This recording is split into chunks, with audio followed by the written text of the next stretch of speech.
First contact's price. The Helios research station hung in low Earth orbit like a delicate silver spider, its solar arrays stretched out to catch the sun's rays. Dr. Marcus Chen stood at the observation deck's window, watching the approaching alien vessel with a mixture of excitement and apprehension. The ship's crystalline structure defied conventional engineering, its surfaces refracting starlight in ways that made his eyes strain to focus. Final approach initiated, announced the station's eye. Visitor docking in 3 minutes. Marcus straightened his uniform, touching the neural interface at the base of his skull, standard equipment for all quantum researchers now. The interface tingled slightly, synchronizing with the station's systems. Around him, the other members of the welcome committee shifted nervously. This wasn't just first contact. It was humanity's introduction to the Galactic Federation of Sentient Species. The alien ship docked with a precision that spoke of advanced technology. Through the airlock came 3 beings, one crystalline entity that seemed to bend light around itself, a towering figure made of what appeared to be living metal, and a creature that looked like a shifting cloud of iridescent gas contained within a force field. "Welcome to Earth space," Marcus said, using the universal translator developed from the aliens' first transmission 6 months ago. "I'm Dr. Marcus Chen, lead quantum physicist at Helios Station." The crystalline being stepped forward, its surface rippling with patterns that the translator converted to speech. "I am Observer Xerxes of the Federation Science Council. These are my colleagues, Engineer Marak and Theorist Zui. We have reviewed your species' scientific achievements with great interest." Marcus led them to the station's main laboratory, where the quantum research team had prepared demonstrations of humanity's latest breakthroughs.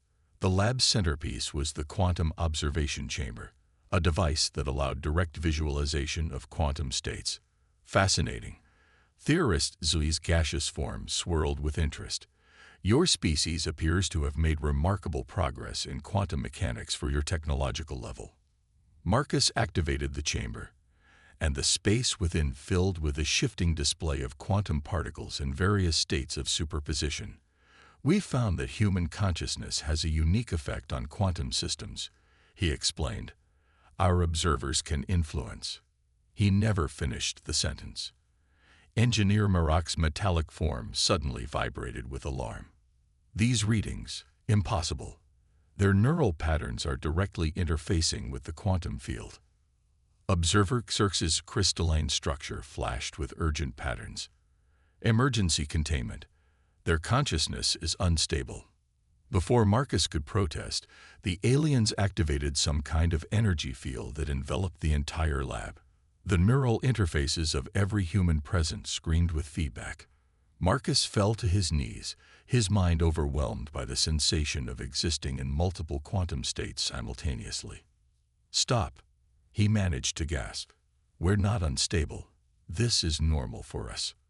But the alien's containment field was already interacting catastrophically with the quantum observation chamber. Reality itself seemed to ripple and tear.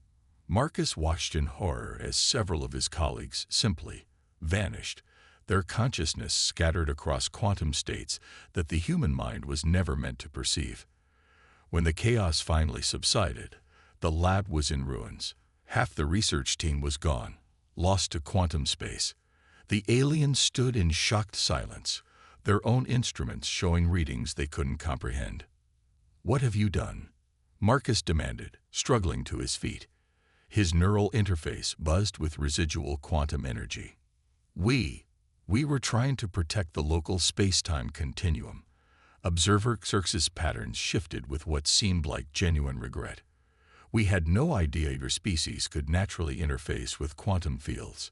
It should be impossible for biological consciousness to maintain coherence at that level." "Yet we do," Marcus said quietly, looking at the empty spaces where his colleagues had stood. "And now we know exactly what that means." In the aftermath of the disaster, as Earth's governments demanded answers and reparations from the Federation, Marcus retreated to his private lab. The data from the incident was fascinating and terrible. Human consciousness didn't just observe quantum states, it could navigate them, exist within them, perhaps even manipulate them. The Federation had meant to contain what they saw as a dangerous anomaly. Instead, they had revealed humanity's greatest secret, minds that could comprehend the impossible. As Marcus studied the readings, a thought began to form, one that would change everything. If human consciousness could navigate quantum states naturally, what might happen if they built a ship that worked the same way? He began to write, his neural interface recording every thought. Project proposal: Quantum Consciousness Drive. Harnessing the human mind's natural ability to navigate multiple states of reality. The price of first contact had been steep, but the knowledge gained might just revolutionize humanity's place in the galaxy.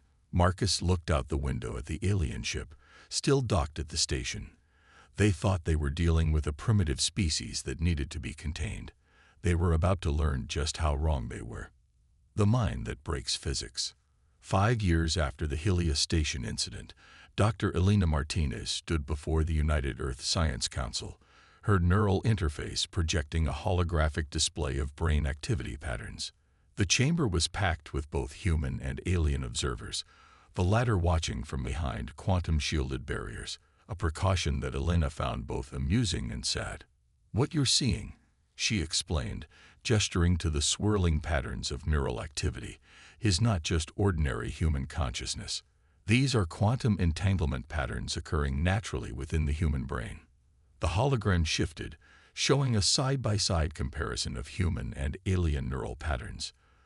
The difference was striking. Where alien consciousness operated in linear, predictable ways, human thoughts created complex quantum interference patterns that seemed to ripple through multiple states of reality simultaneously. The Federation's attempt to contain our quantum interactions 5 years ago failed because they fundamentally misunderstood what they were dealing with, Elena continued. They thought our consciousness was destabilizing local spacetime. In reality, we were always meant to interact with quantum fields this way. A Federation observer, their crystalline form carefully contained behind the barrier, flashed patterns of skepticism. "Dr. Martinez, are you suggesting that human consciousness evolved specifically to manipulate quantum states?" "Not exactly," Elena smiled. "I'm suggesting that human consciousness evolved because it could manipulate quantum states. Our ancestors who could better interact with quantum probability fields had a survival advantage. They could better predict danger, understand complex patterns, and imagine new possibilities." She brought up new data, showing the results of experiments conducted in secret over the past 5 years. Every time a human being imagines something, we're not just creating neural patterns, we're actually sorting through quantum possibilities.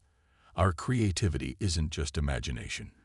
It's the ability to perceive and select from multiple quantum states simultaneously. The chamber erupted in murmurs as Elena displayed the next set of data. "This is why we can do what your species considers impossible. When we visualize something, we're not just creating a mental picture. We're actually perceiving quantum possibilities that already exist." She gestured to her research team, and they activated the chamber's main demonstration. A small quantum field generator hummed to life, creating a visible distortion in the air. "Watch carefully." Elena closed her eyes, her neural interface glowing softly as she connected with the field. The distortion began to change, forming complex patterns that matched her thoughts perfectly. She wasn't forcing the quantum field to change. She was simply selecting which quantum states became dominant, like a conductor guiding an orchestra. Impossible, the crystalline observer's patterns became chaotic with agitation. Quantum fields cannot be manipulated with such precision without massive computational systems. "They can't be manipulated that way by your species," Elena corrected gently. "But for us, it's as natural as breathing. We've been doing it our entire existence. We just never realized what we were doing until now." She brought up the final piece of her presentation, designs for a new type of spacecraft, one that would work with human consciousness rather than against it. "This is why we lost those researchers at Helios Station. The Federation's containment field didn't scatter their consciousness. It amplified it, spreading it across quantum states they weren't prepared to handle. But what if we did that intentionally, with proper preparation and control? The design rotated slowly in the air, its structure seeming to fold through dimensions in ways that made the alien observers turn away. But to human eyes, it looked natural, almost organic, like patterns they'd seen in dreams their entire lives. The quantum drive won't force space-time to bend, Elena explained. It will use human consciousness to select quantum states where space-time is already bent the way we want. We're not breaking physics. We're finally understanding how we've been using it all along. One of the human council members leaned forward. Dr. Martinez, are you saying we can build a ship that moves through space using human consciousness as its primary navigation system? I'm saying we already have, Elena replied. The prototype is ready for testing. We've been calling it the Prometheus, the one who stole fire from the gods. But in this case, we're not stealing anything. We're simply claiming what was always ours. The Federation observers began transmitting urgent messages to their superiors. They had come to study what they thought was a primitive species' attempt to understand quantum mechanics. Instead, they were witnessing humanity's first step into a level of physics their own species couldn't comprehend. As the council chamber descended into excited discussion, Elena's neural interface received a private message from Marcus Chen. Test chamber ready when you are. Time to show them what impossible really means. Elena smiled. The Federation had tried to contain humanity's quantum interactions out of fear. They were about to learn that some things couldn't be contained. They could only be understood. And understanding was humanity's greatest strength. Project Prometheus. Deep beneath the Atacama Desert, Project Prometheus took shape in a facility that officially didn't exist. Dr. Marcus Chen stood in the central construction bay, watching as quantum-forged materials were assembled into what looked less like a spaceship and more like a physical representation of a dream. Neural interface synchronization at 99.8%, reported Dr. Kira Wong from her station. The young quantum engineer had been one of the few survivors of the Helios incident, and her understanding of quantum consciousness had only deepened since then. The ship's quantum field is responding to human thought patterns exactly as Dr. Martinez predicted. Marcus approached the ship's outer hull, placing his hand against the surface that seemed to shift between states even as he touched it. The material had been created using a revolutionary process that allowed it to exist in multiple quantum states simultaneously, just like human consciousness. Federation observation drone detected at 80,000 feet. Security Chief Rajesh Patel announced. Running our usual interference pattern. Marcus nodded. The aliens had been trying to figure out what humanity was building for months. Their sensors detected enormous quantum disturbances from the facility, but the readings made no sense to their binary logic systems. They couldn't comprehend how a ship could exist in multiple states at once because their minds couldn't do the same. Elena Martinez emerged from the ship's central core, her neural interface glowing with active connections. The consciousness integration chamber is ready, she announced. We've successfully mapped the quantum state distribution from the Helios incident. This time, we'll be able to control it. The ship they were building, the Prometheus, wasn't just a vessel that used quantum physics. It was a ship that thought like a human being. Its systems were designed to amplify and channel the natural quantum interactions of human consciousness, allowing it to perceive and select advantageous quantum states across space-time. Dr. Chen, a junior engineer, called out, "You need to see this." He pulled up a holographic display showing the ship's quantum field harmonics. The patterns were familiar. They matched the neural activity of a dreaming human brain. It's not just responding to our consciousness, Marcus realized. It's developing its own quantum consciousness pattern. Elena smiled. Of course it is. We built it using materials that can exist in multiple quantum states, and we've been feeding it human thought patterns for months. It was bound to start dreaming eventually. An alarm sounded, subtle but urgent. Multiple Federation ships entering solar system, Rajesh reported. They're not even trying to hide their approach this time. Marcus checked the quantum field readings.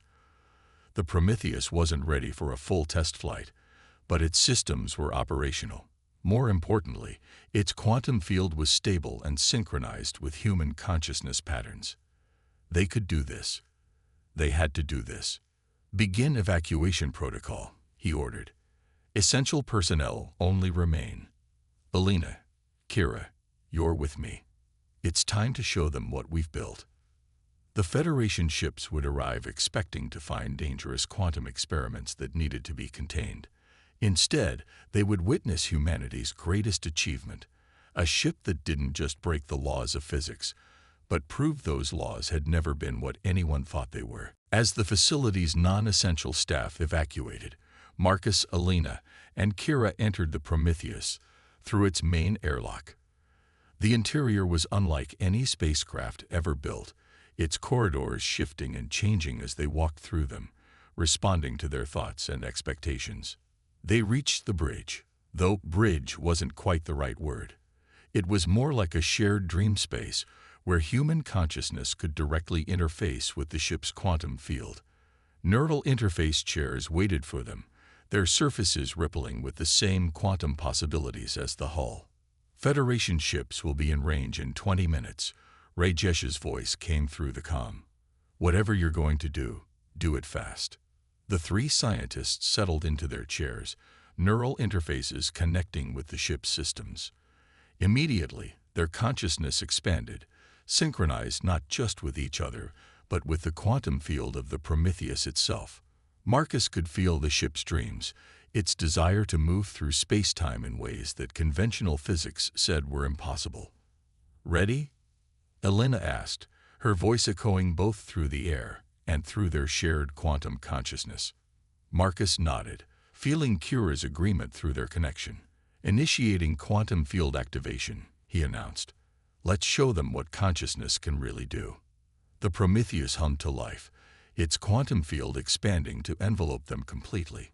Through their shared perception, they could see reality itself as it truly was, not a rigid framework of unchangeable laws, but a sea of possibilities waiting to be chosen. As Federation ships approached Earth with their binary computers and rigid understanding of physics, humanity was about to demonstrate that consciousness itself was the key to the impossible. The Prometheus wasn't just a ship, it was proof that the greatest force in the universe was the ability to dream of new possibilities. And humanity had been dreaming since the dawn of our species. The test flight. The Prometheus hung suspended in its underground chamber, its quantum field rippling with possibilities. Through their neural interfaces, Marcus, Alina, and Kira could feel the Federation ships entering Earth's orbit. 15 vessels, their sensors probing for the quantum anomalies they detected. All systems synchronized, Kira reported, her consciousness merged with the ship's quantum field. Reality selection protocols active. "Federation ships are broadcasting warnings," Rajesh's voice came through. "They're demanding we shut down what they're calling dangerous quantum experiments immediately." Marcus smiled. "Let's give them something really dangerous to worry about."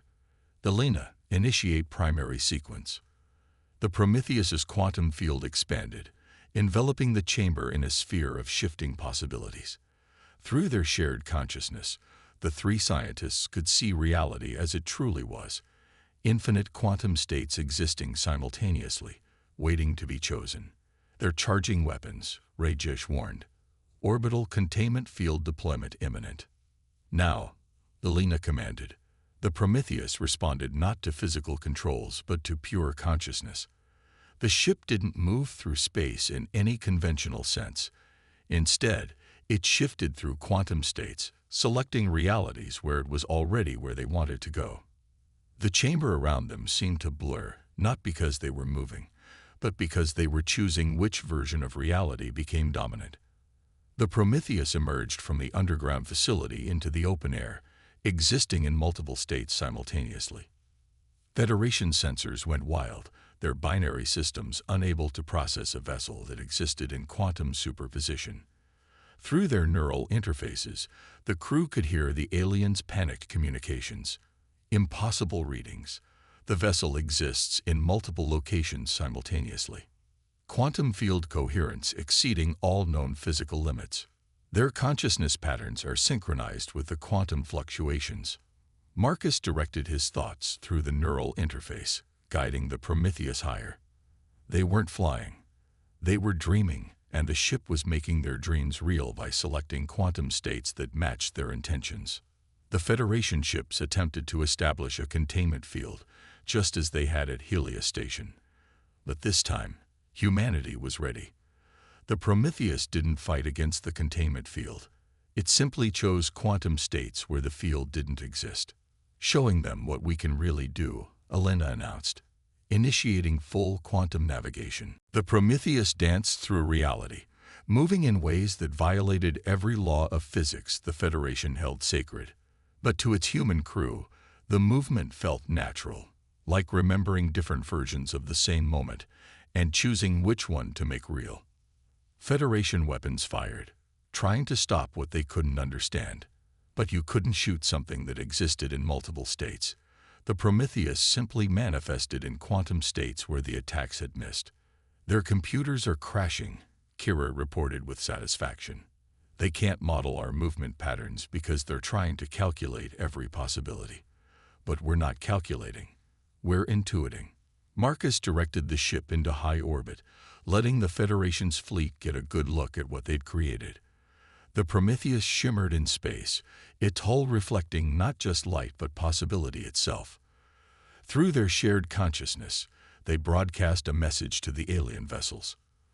For too long, you've believed that reality follows rigid laws that must be obeyed. But consciousness itself is the key to understanding those laws. We don't break physics. We dream new physics into being. This is humanity's gift to the galaxy. The recognition that reality itself is as fluid as thought, as malleable as imagination. The Federation fleet hung motionless, their sensors overwhelmed, their binary computers unable to process what they were witnessing. The Prometheus had proved that consciousness wasn't just an observer of quantum mechanics, it was an active participant in shaping reality itself. Taking us into deep space, Elena announced. Let's show them what impossible really means. The Prometheus shifted again, not traveling through space, but selecting quantum states across vast distances. In moments, they were beyond the solar system, then beyond known space entirely. They moved not by physical acceleration, but by consciousness itself, dreaming new paths through reality. Through their neural interfaces, they could feel the impact of their demonstration rippling through the galaxy. The Federation's understanding of physics, of consciousness, of reality itself, would never be the same. They had done more than build an impossible ship. They had proved that the greatest force in the universe wasn't gravity, or nuclear forces, or even quantum mechanics. It was consciousness itself, and humanity had just shown the galaxy how to use it. Paradigm shift. 1 year after the Prometheus's historic flight, the Great Hall of the Galactic Federation's Science Council looked very different. Gone were the quantum containment fields that had once separated human delegates from their alien counterparts. In their place stood hybrid quantum interfaces designed to help non-human consciousness begin to comprehend what humanity had known instinctively all along. Dr. Elena Martinez stood at the central podium, her neural interface synchronized with the hall's quantum field projectors. Around her, representatives from 1,000 worlds watched in fascination as she demonstrated the principles that had revolutionized their understanding of reality. Consciousness isn't just an observer of quantum mechanics, she explained, as the air above her filled with shifting patterns of possibility. It's an active participant in the quantum field itself. Every conscious being exists in multiple states simultaneously. Humans just evolved the ability to perceive and select between those states. The crystalline form of high theorist Xerxes, the same observer who had once tried to contain humanity's quantum interactions, pulsed with patterns of understanding. And this is why our containment attempts failed. We weren't containing anything. We were merely failing to perceive the full spectrum of quantum states. Exactly. Marcus added from his position near the Prometheus, now docked at the Federation's central station. The ship had become a symbol of the new physics, its quantum conscious design serving as a bridge between human intuition and alien understanding. Your binary computing systems tried to calculate every possible quantum state, but consciousness doesn't calculate, it comprehends. Kira Wong, now head of the Human Federation Quantum Integration Project, brought up a new display showing the progress they'd made. By studying how human consciousness naturally interfaces with quantum fields, we've begun developing systems that allow other species to expand their quantum perception. We're not teaching you to think like humans, we're helping you recognize the quantum interactions your consciousness already experiences. The hall hummed with excited discussion as delegates from across the galaxy shared their experiences with the new quantum interface systems. Some species had already begun developing their own versions of consciousness-driven chips, while others were exploring applications in fields from medicine to artistic expression. But the most exciting discovery, Elena continued, came when we stopped trying to force reality to conform to our expectations and started working with consciousness itself. The Prometheus wasn't revolutionary because it broke the laws of physics. It was revolutionary because it showed us what those laws really meant. She gestured, and the quantum field above the podium formed into a perfect replica of the human neural network. Every time we imagine something, we're not just creating a mental image. We're perceiving quantum states that already exist. Every dream, every creative thought, every moment of intuition is our consciousness exploring the quantum nature of reality. Marcus stepped forward, his own neural interface synchronizing with the display. The Federation tried to contain what they saw as dangerous quantum experiments. But you can't contain consciousness itself. You can only learn to understand it. The demonstration shifted, showing how the Prometheus's quantum field mirrored human brain patterns during dream states. We didn't build a ship that breaks physics, Elena explained. We built one that dreams like we do, that sees reality as we see it, not as a fixed set of rules, but as an infinite sea of possibilities waiting to be chosen.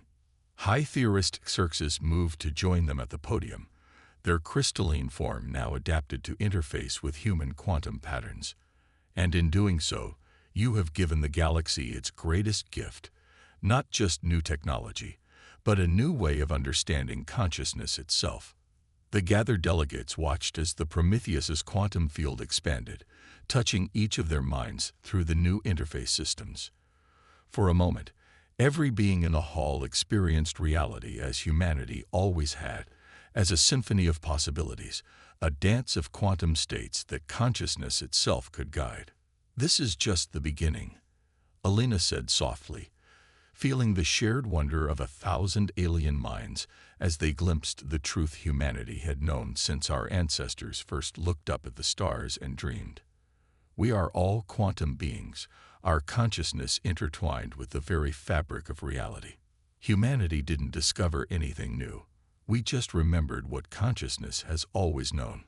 As the demonstration ended, the hall erupted in a celebration that transcended species and physics alike. The Federation had sought to contain what they didn't understand, but in doing so, they had helped humanity reveal a truth that would transform the galaxy. The greatest force in the universe wasn't power, or technology, or even knowledge. It was the ability to dream, to imagine, to see possibility itself.